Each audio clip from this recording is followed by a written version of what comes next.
friends, I, Dr. Priyanka Dadupanthi, Assistant Professor at Biyani Group of Colleges, welcome you all on behalf of Guru KPU.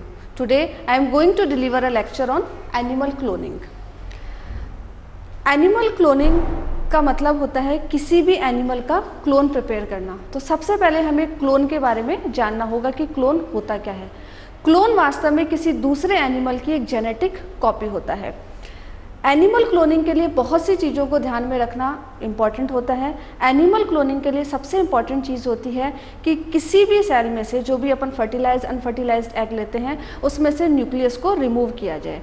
इस nucleus को remove या तो surgically किया जा सकता है या फिर रेडिएशन या किसी और एक्सपोजर के थ्रू इसे इनएक्टिव किया जाता है। फिर इस इन्यूक्लिएटेड एग के अंदर किसी दूसरे या डोनर सेल का न्यूक्लियस ट्रांसफ़र किया जाता है। एनिमल क्लोनिंग के लिए बहुत सी टेक्निक्स को यूज़ किया जाता है, जिसमें से एक टेक्निक है nuclear transfer technique. Nuclear transfer technique के थ्रू ही डॉली का बर्थ हुआ था। न्यूक्लियर ट्रांसफ़र टेक्निक में सबसे पहले न्यूक्लियर ट्रांसफ़र टेक्निक में डोनर से एक सेल ली जाती है। इस डोनर सेल के साथ ही एक अनफर्टिलाइज्ड एग को लिया जाता है। अनफर्टिलाइज्ड एग को इन्यूक्लिएटेड किया जाता है। इन्यूक्लिएटेड किया जाता है, इट मीन्स इस अनफर्टिलाइज्ड एग में से न्यूक्लियस को रिमूव किया जाता है, चाहे इसे सर्जिकली रिमूव किया जाए या फिर इसे रेडिएशन या किसी और प्रोसेस के थ्रू इनएक्टिव किया जाए।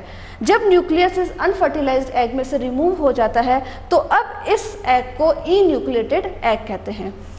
डोनर से ली हुई सेल को और इस इन्यूक्लिएटेड एग को पेट्री डिश के अंदर रख दिया जाता है। कुछ डिफरेंट मीडिया के थ्रू इन दोनों का फ्यूज़न करवाया जाता है। फ्यूज़न के बाद जो सेल बनती है उस सेल के अंदर डोनर सेल का न्यूक्लियस प्रेजेंट होता है।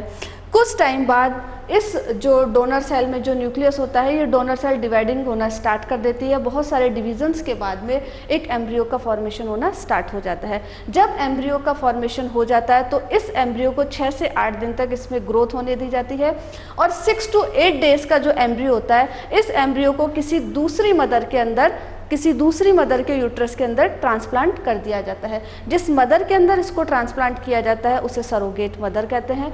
कुछ टाइम बाद अपने पूरा टाइम लेने के बाद इस सरोगेट मदर से जो बॉन्ड होता है उस बेबी को क्लोन कहते हैं और डॉली का जो बॉन्ड होता है वो इसी टेक्निक के थ्रू डॉली का बॉन्ड हुआ था। Thank you for watching this video. For more detail kindly visit our website www.gurukpu.com.